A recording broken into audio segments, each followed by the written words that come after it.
Bonjour tout le monde, c'est Monsieur 2X. Donc dans cette vidéo, nous allons apprendre comment calculer les zéros d'une fonction du second degré. Alors on va faire d'une pierre trois coups.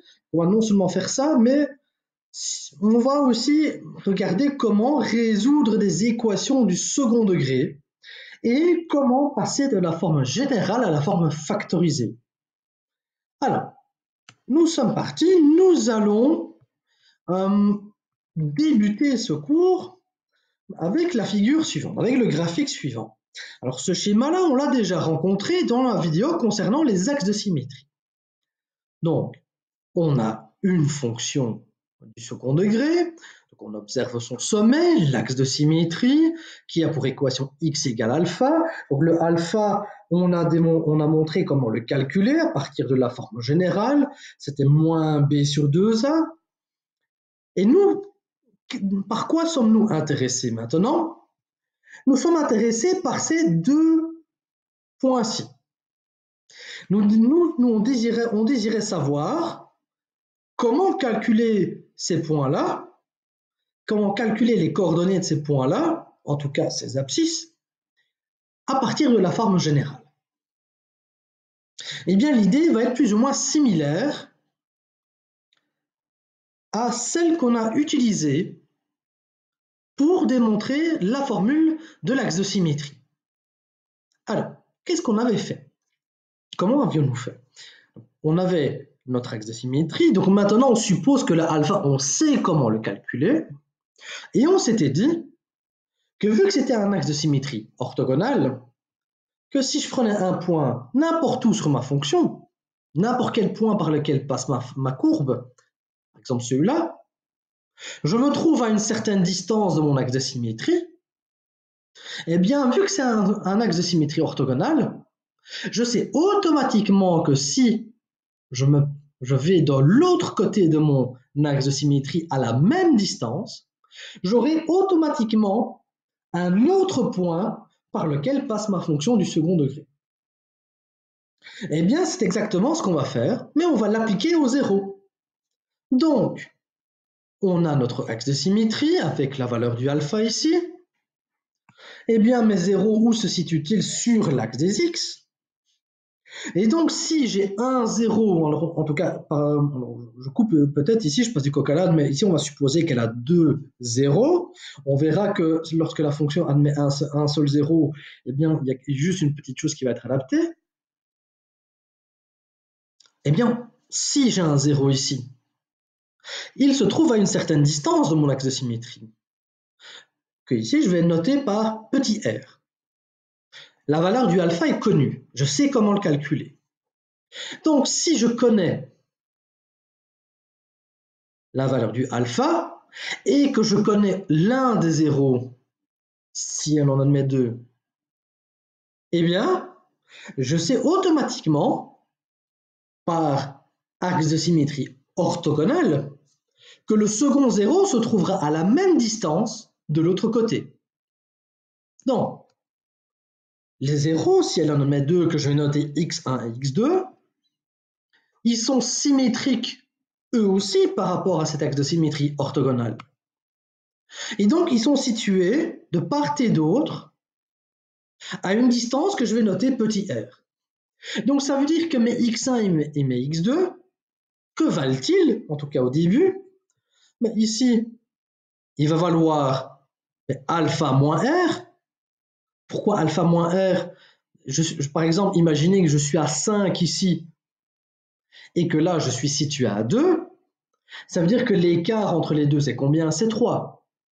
Donc, 3, c'est bien 5 moins 2. Et ici, si je suis à 8, ça veut automatiquement dire que mon x2, c'est 5 plus 3. OK? Donc, c'est bien alpha moins r et alpha plus r.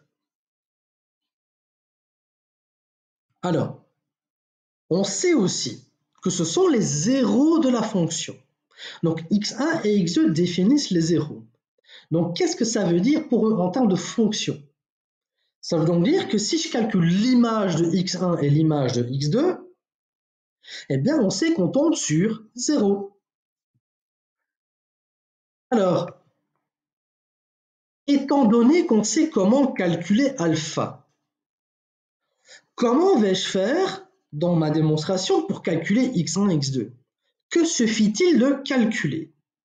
Eh bien, il suffit de calculer le R.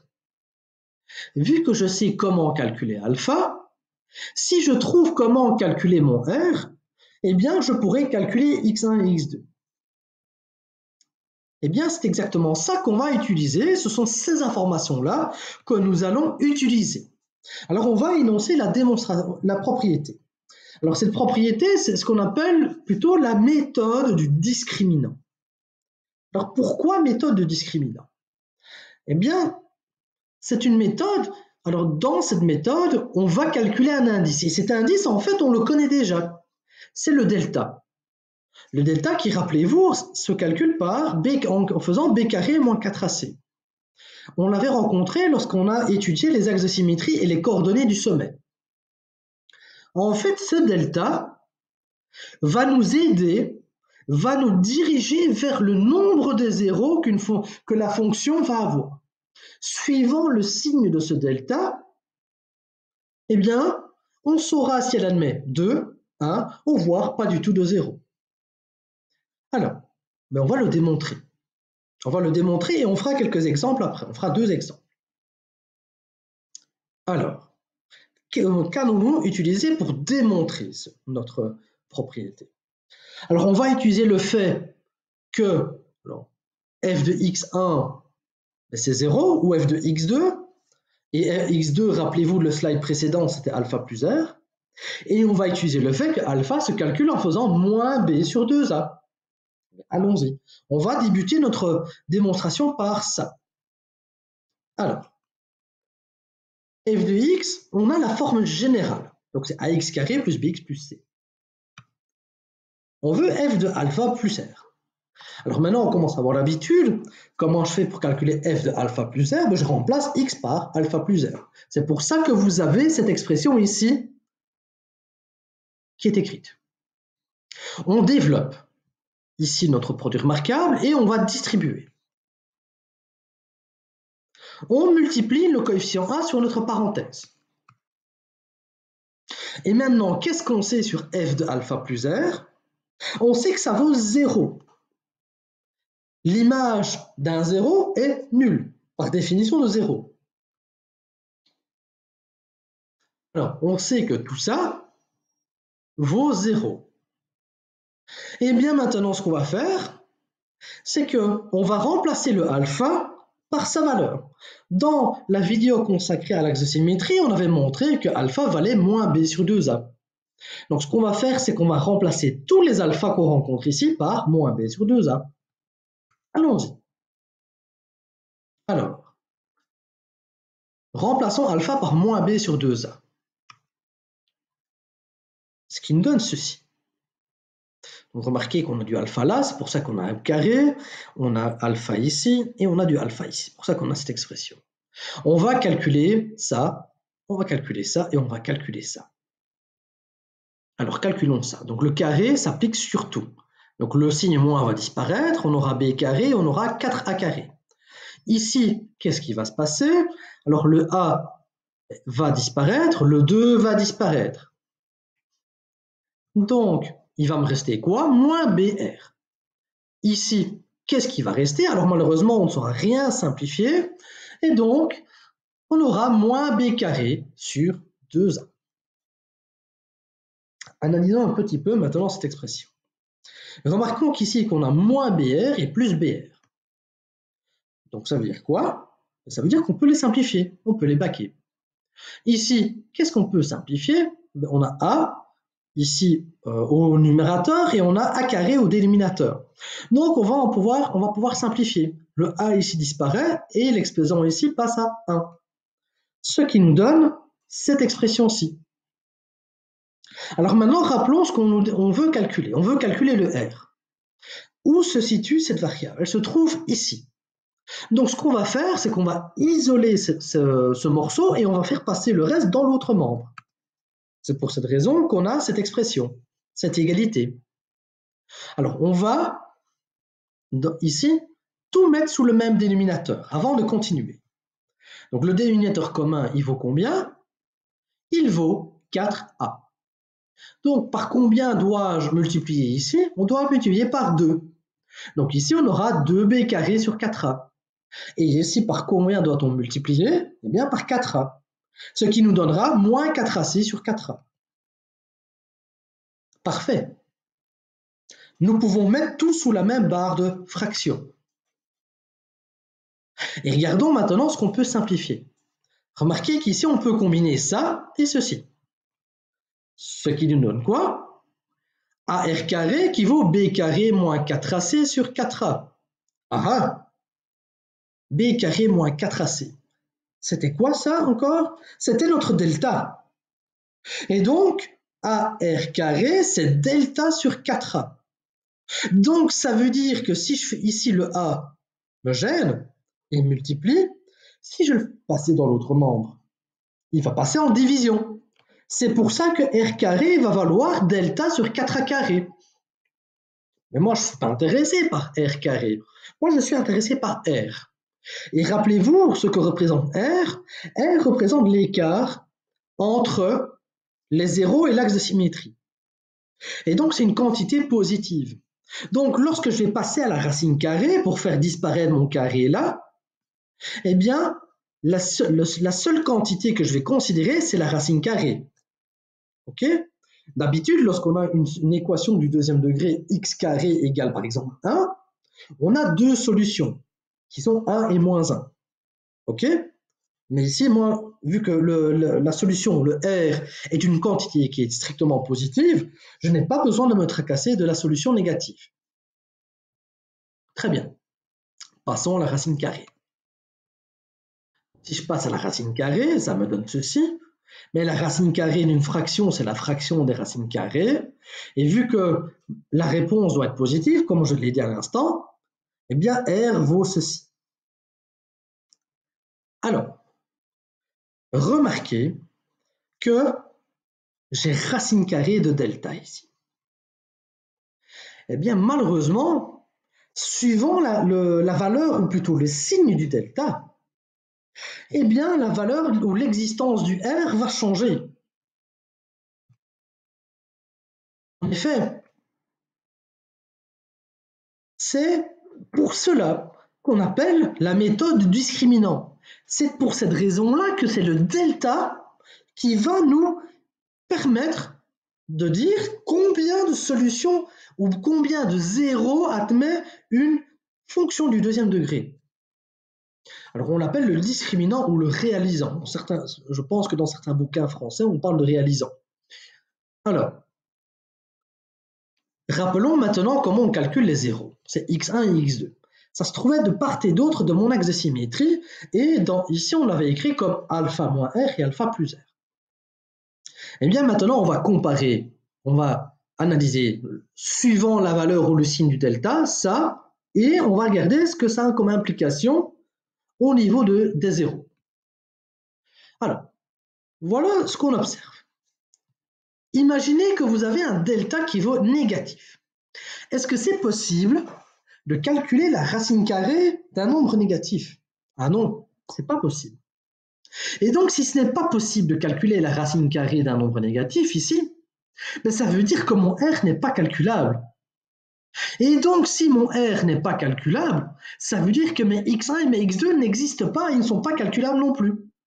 Et donc, ça veut dire que si mon delta est négatif, eh bien, je sais automatiquement que je n'ai pas de zéro. Et donc, si je n'ai pas de zéro, rappelez-vous l'une des premières vidéos, ça veut dire que il n'y aura pas de forme factorisée. Elle est inexistante. Imaginez maintenant que notre delta vaut exactement 0. Si delta égale 0, racine carrée de 0, ça fait combien? Ça fait 0. Mais 0 ici divisé par quelque chose, ça fait 0. Donc ça veut dire que R est nul. Regardons ce que ça donne alors pour x1 et x2. Et si R vaut 0, x1 vaut alpha et x2 vaut alpha. Et alpha, il vaut combien? Moins b sur 2a. Donc ça veut dire qu'on a combien de zéros en fait? On en a un seul. Et si on en a un seul, on sait comment écrire la forme factorisée. Et si maintenant notre delta est positif, et si delta est positif, racine carrée de delta vaut un certain nombre. Donc mon R existe. Et donc ça veut dire que mes deux solutions x1 et x2 existeront aussi, bel et bien. Et remarquons que si on remplace maintenant R par sa valeur, ici comme on le fait ici, donc x1 alpha moins R, il va valoir combien? Alpha, on sait que c'est moins b sur 2a. R, c'est racine carrée de delta sur 2a. Donc ça veut dire que x1 se calcule comme ceci. Et alpha plus R, mais qu'est-ce qui va changer en fait? Il y a le signe moins ici qui se transforme en plus. Et donc, si notre delta est positif, combien de zéros va admettre la fonction du second degré? 2.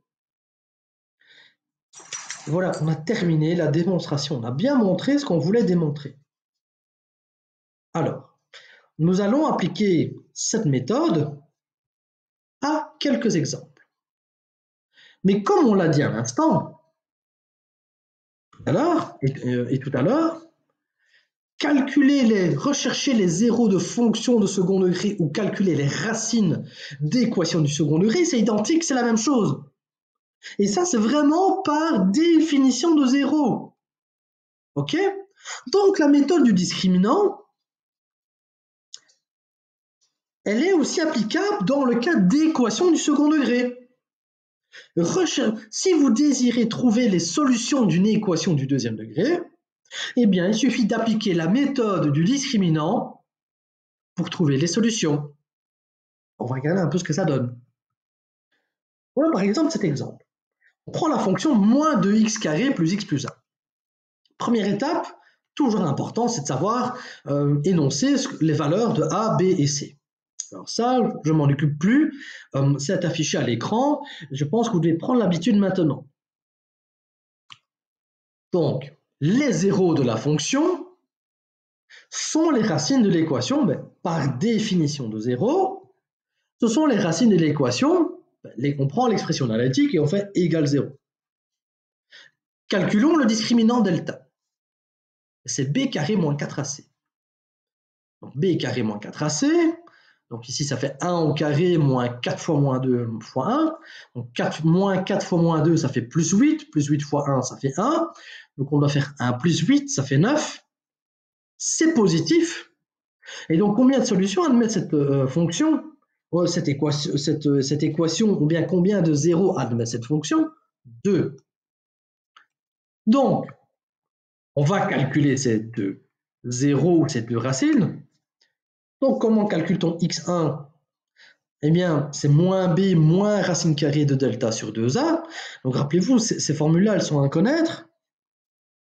On remplace par les valeurs.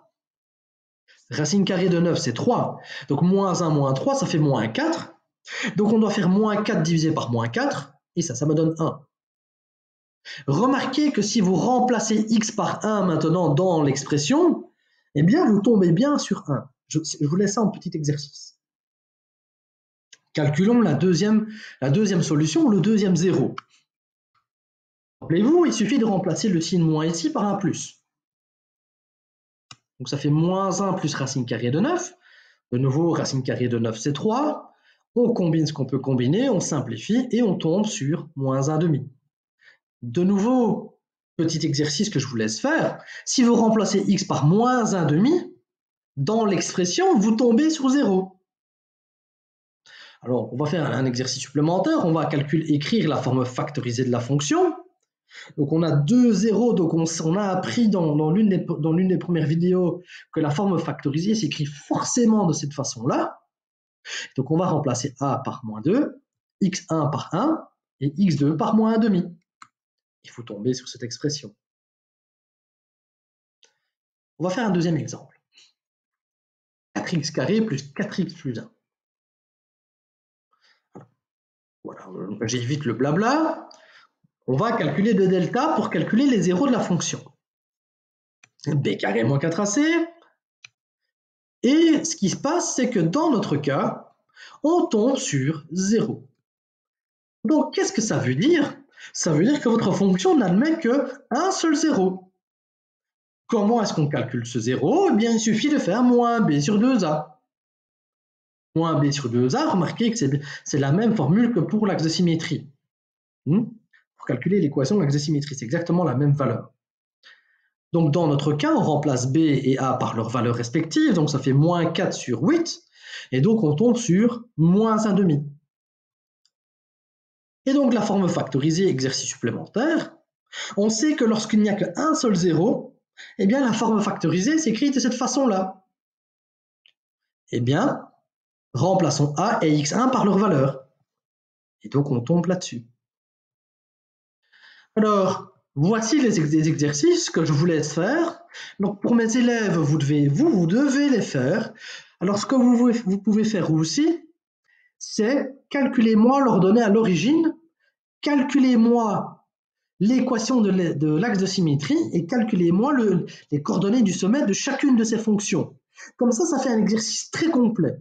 Et comme ça, vous prenez l'habitude de faire une analyse complète de fonctions du second degré. Parce qu'une analyse complète du fonction du second degré, eh bien, les étapes préliminaires, les premières étapes et les étapes les plus importantes, c'est exactement ce que je viens d'énoncer. Donc, vous avez ici les exercices et un rappel de ce que nous avons vu dans ces slides, dans ce cours. Donc voilà, si vous avez apprécié le cours, n'hésitez pas à mettre un petit pouce bleu, abonnez-vous à la chaîne, et si vous pensez que ce cours peut aider un de vos potes, suggérez-lui ce cours. On est là, je suis là pour vous aider, et vous devez de vous entraider. Et attention, lorsque je dis vous entraider, c'est pas tricher l'un vers l'autre, ok? Donc voilà, je vous souhaite encore une bonne soirée, à très bientôt. Au revoir.